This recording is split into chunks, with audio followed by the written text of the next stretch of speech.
Hello there, my name is Hocus Pocus. How's it going? I'm doing pretty good. Today we are going to go over a tutorial for an automatic brewing setup, which is what you can see behind me. This is sort of a prototype version. However, ever since they added into the game the need for blaze powder in the brewing stands, it's become a little bit more difficult to do something like this. So I've adapted it into a sort of way that allows it to still work, but also means that you have to use some features from multiple items and things like that. So it's probably not the most adept way to do this, but it's the way that I could figure out for myself that seemed the easiest to probably get across in a video. Okay, so without further ado, let's jump into today's tutorial. Okay guys, so the first step of this build is to ensure that you're going to build the tracks from east to west, or west to east, however way you want to do it. This just ensures that you can place the tracks properly and you won't have any difficulties with them. So east to west or west to east. You can see that I'm facing east right now on my F3 debug screen. So we're going to turn to the right hand side, place down our chest right here, and then we're going to have 7 hoppers running into that. So 1, 2, 3, 4, 5, 6, 7. On top of the hoppers, we'll have our brewing stand. So 1, 2, 3, 4, 5, 6, 7, and then you want to have a hopper going into the back of each of the brewing stands. Again, 7. So 1, 2, 3, 4, 5, 6, 7, like so. And then hop on top here, and again 1, 2, 3, 4, 5, 6, and 7 hoppers going into the top of the brewing stands as well.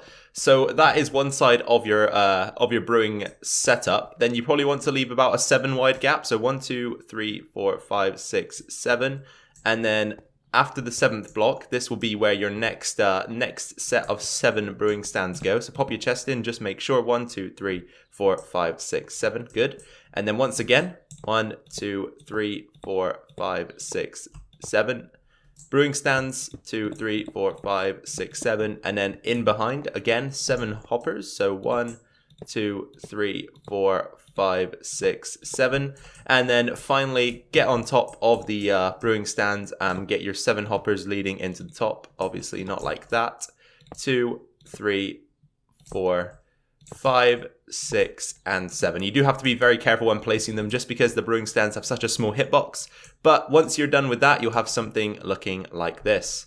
On to step 2. So for step 2, you'll need to get a building block of your choice. This can be anything. I'm going to use stone brick for this tutorial. And then you want to find the center of the room and take it back in line with the hoppers. And then once you're in line with the hoppers, you want to go back 1, 2, 3 blocks like so. So you're back 1, 2, and 3, and then just build a 5 high pillar. This will be where you control the farm from and where your carts depart from. And then along the floor here, you can just signify that this is where the tracks are going to go with a few extra blocks, but we'll come back to that in just a second. As for now, you want to extend the hopper row out by 2 blocks on each of the rows, and then just, whoops, not like that. We need to have an extra block on the end like this. This is just an extra layer for the track to run onto so the item distribution amongst the hoppers is even. You want to do the same on the other side like so, and then just have the 2 capping blocks at the end like this. There we go, perfect. And now we want to figure out how we can get the tracks from here up onto the system. So first of all, you want to bring the track away from the hopper and down, and then around the corner. That links this one up. Okay, let's do the same on the other side. So down from the hopper and then around the corner like so. And then for the top one, you'll actually just have the tracks on this layer here. So you want to just bring it round like so. And for this one, you don't really need to do anything because it's already on the same layer as the hoppers. So you just need to bring it round that corner and link it back up to the control station itself. And now that we've done this, we will move on to placing down the tracks. At this point of the build, you should have something looking like this, which means that it's time to get the tracks down. So the first thing you want to do is grab some powered rails and put 1 here, 1 there, 1 here, and another there. So you've got 4 powered rails, which will allow you to fire the carts from their stationary position around the system. So I would advise that you do these one at a time. So do the top layer first and then the bottom layer. So what you want to do for the top layer is, let me just check. I see. So you want to have a powered rail here right before the hoppers. You want to have a powered rail right at the end so that the cart can bounce back. And then in between all of those, you can just have regular tracks. So there we go. Let's take it round like so. And then, of course, as well, you'll need to power all of these powered rails. So you might want to use levers. Levers are a cheap option. And of course, you can just hide these behind the build. You don't have to worry too much about keeping these in the open. I just tried to hide the redstone. So for the powered rail here, you just pop something like that. And then you want to do the same thing on the other side. So again, we want to have our powered rail here and our powered rail here. And then in between all of those, just have regular tracks. Perfect. And then you want to, again, power the powered rails. So let's just make sure that this one is powered. There we go. That one is powered. And then again, you can just power this one by doing that. Okay, so for the bottom layer, you'll want to do something slightly different. So first of all, I think we need to add in, let me just check over here. Okay, so we have a one regular rail and then a powered rail. So one regular rail will go here, then a powered rail. So let's do that there as well. And then again, as you're coming around the corner, you have another one right here. So we'll have a regular rail there, regular rail, and then powered rail here. So you do again want to power this. So just do something similar, put a block in, put a lever in, that should power the block. And then the rest of this, aside from the very last track, will be regular rails.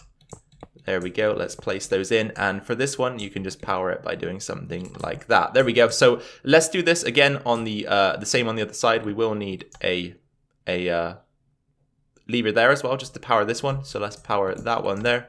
And then we'll have a similar idea going on this way. So we want to have a powered rail in there, a block coming away from it. And then on top of that, we can just place our lever.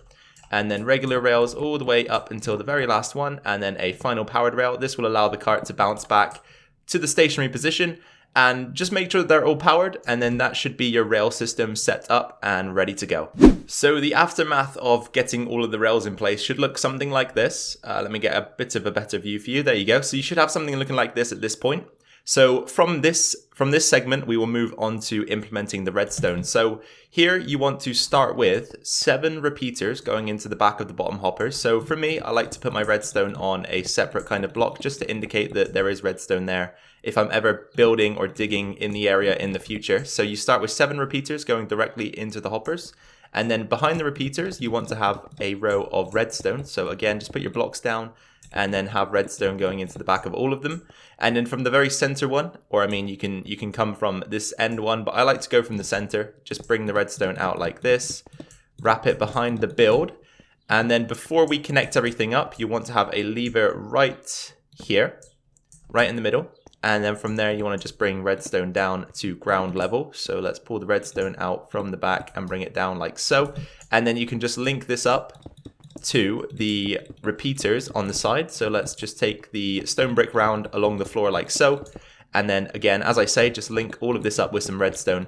The signal here will be too long to actually send from this point to that point. So you might want to throw a repeater in somewhere. So let's just count this out. 1, 2, 3, 4, 5, 6, 7, 8, 9, 10, 11, 12. So after the 12th block, we'll just throw a repeater in right here in line with those levers there. And then you just want to do something similar on the other side. So let me quickly time lapse that for you.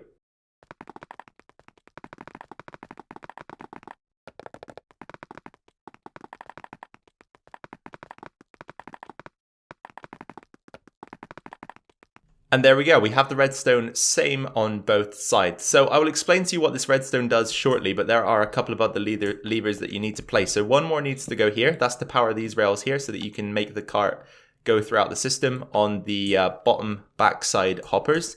And then you want to place another lever here. This lever allows the carts on the top side to go across the top hoppers and then back again. So whenever this lever and this lever are turned on, the carts that are here will move back and forth. So without further ado, I think we should probably just put the carts in so that I can demonstrate that. So you need minecart with chest, 1, 2, 3, and 4. So if we pull this lever and then shut it off, the cart will make its way through the system and back and will dock in the same position. And then again, the bottom ones will do something similar, so they move throughout the system and then come back and situate themselves exactly where they started. If you turn the lever off, of course, I did forget to do that. There we go. So let's move on to how you would use this for brewing, because we're pretty much in a position now where this thing is complete, apart from some design work, which I might throw into this video. I might not. I might leave that up to you guys. But as I say, let me show you how this thing works, because there are certain items that need to go in certain chests. All right, guys. So the plan for the rest of the episode is as follows. This segment will show you how to use the farm and or how to use the station, the brewing station, and which items to put in which of the minecart with chests. And then following this, I will do a quick rundown of how you might want to design this build in order to hide the redstone and the hoppers, if that's something you want to do. So first things first, let's look at which of the chests to use for what items. So the very first thing you want to do before you start brewing is to pull this lever, and you will see then that this redstone lights up and causes all of the repeaters behind the bottom hoppers here to have a signal which will lock the hoppers and stop anything from flowing out of the system. And this is important because if you put anything into these brewing stands, they will immediately be pulled out and put into this chest, which is not what you want, right? You want the potions to be in this chest. So pull this lever initially, and then you can use the bottom chests for blaze powder and water bottles. So we've got seven of the brewing stands on this side. So let's put in 7 blaze powder. Okay, and we've also, again, 7 brewing stands times 3 water bottles is 21, and I should have exactly 21 water bottles here. So 1, 2, 3, 4, 5, 6, 7, 8, 9, 10, 11, 12, 13, 14, 15, 16, 17, 18, 19, 20, and 21. Okay, so of course you can translate this over to this minecart with chest as well. I'm just going to demonstrate on one side for the time being though, just for the sake of saving time as well. So once you've got everything in that you want to distribute amongst the brewing stands, hit the lever and just let the thing run throughout the system until everything is in place. So you can now see that the bottles are going in, and they did get distributed slightly unevenly there. So you may want to sort of reorganize your track layout if that is the case, just to get things in working order. Okay, so as you can see now, all of the brewing stands should have 3 bottles of water, and they should also have some fuel in them to actually brew potions. Okay, that's a good start. So now that we've done that, we want to distribute items for the brewing stands to actually brew. So then you want to come into the minecarts with chests at the top, and first of all start out with your 7 nether wart, and then you can place your 7 potion items in. So we're just going to go with speed potions. And then if you want to make them into longer lasting or splash potions, which we're going to go with splash potions here, again, you can put your gunpowder or redstone in, and you just want to let things flow throughout the system. So we're hoping here that everything gets distributed evenly, and that should be enough runs through the system of the cart. So up here we've got our sugar and our gunpowder. In the brewing stand itself we've got the nether wart. So once the nether wart is done brewing, the sugar should go in next, and that will make the speed potion. So let's just ensure that that is the case. Okay, there you go. So we've got our awkward potions, and now the sugar is brewing into the potions. So then we've got the gunpowder waiting in the hoppers above. Let's just check that every single hopper does have a piece of gunpowder, which is the case. That is good. And then we'll wait for this potion to brew up, and then I'll just show you guys the full process. So once the gunpowder is through and we've got our splash potions, I will show you how to actually get the potions out of the system. So now we've got our potions of swiftness. So at the moment they've got speed for 3 minutes. And then the gunpowder, as I say, should turn these into splash potions so that we can throw them. Obviously, we don't have anything happening on this side because I didn't put any items in the chests on the right. Okay, and we're just about done. Okay, so there we go. We've got our 3 splash potions of swiftness, and we should have 3 of them in each of the brewing stands, as you can see. So with the hoppers below being locked, nothing will come out of the system. But if we flick this switch off, you will see that the potions start falling out, and they get themselves ultimately into this chest here. So once we've got our 21 in the system, you'll see we now have 21 splash potions of swiftness waiting in this chest for us to use. So I think that's probably the quickest way you can actually go about using this system. Of course, once you're done, you want to flick that switch back on again so that nothing can be pulled out of the system. But now you have all of your potions ready for use in this single chest. And of course, any of the potions that were brewed on this side will be in this chest. And you can take them and do with them as you please. So now that we're done with showing you guys how this system works, I will now show you how you might want to go about doing some design work in this room. Okay guys, welcome back to the video for the last time for this tutorial. And this is what we came up with. So we've got some dark oak stripped on the sides just as sort of an accent block. You know how I like to build. My building style is very similar to this in a lot of occasions. We've got the grey textures that we use a lot around the LP base. Some lanterns hanging from iron bars, which is a new feature of the latest update. And then at the back here, we've got some slabs just covering the bottom half of the stripped oak that we've got in between the beginning of the roof curve here, which I quite like. It works quite well just to add a little bit of extra texture and color. And then on the floor, we've gone with stripped oak and stripped birch in a checkerboard pattern, which is something I've liked quite recently in the LP world as well, the checkerboard pattern flooring. And then at the back here, Again, we've put some signs up just to explain how to use this thing. So brewing mats in order at the top, blaze powder and water bottles at the bottom, and then the middle switch, of course, is to turn the machine on and off so that items can filter throughout. If you come to the back here, we've got trapdoors, which allow us access to the chests on either side. Again, just make sure that you can access the chests. You can do this in any way that you desire, but I just went with the trapdoor style here, which I quite like. And then that is pretty much it. Of course, when you come to building yours, you will have to make sure that you fill in all of the backdrop here so that you can't see any of the redstone at all. So I'd make sure that you just bring these walls across slightly and cover up everything that you possibly can. But that's pretty much it. So from the outside, this is what it looks like. It's quite a monstrosity from the outside. So if we just take a quick circle of the build. And there are going to be ways that you can cut corners here. I mean, with this redstone, it doesn't have to go all the way out. Just make sure that it isn't intercepting any of the other redstone signals that are being given off by this farm. So you don't want the redstone here to touch this lever, for example. So you could move that inside if you wanted to and then cut the redstone through. But it's totally up to you. There are changes that are obvious that can be made if you think of them whilst building.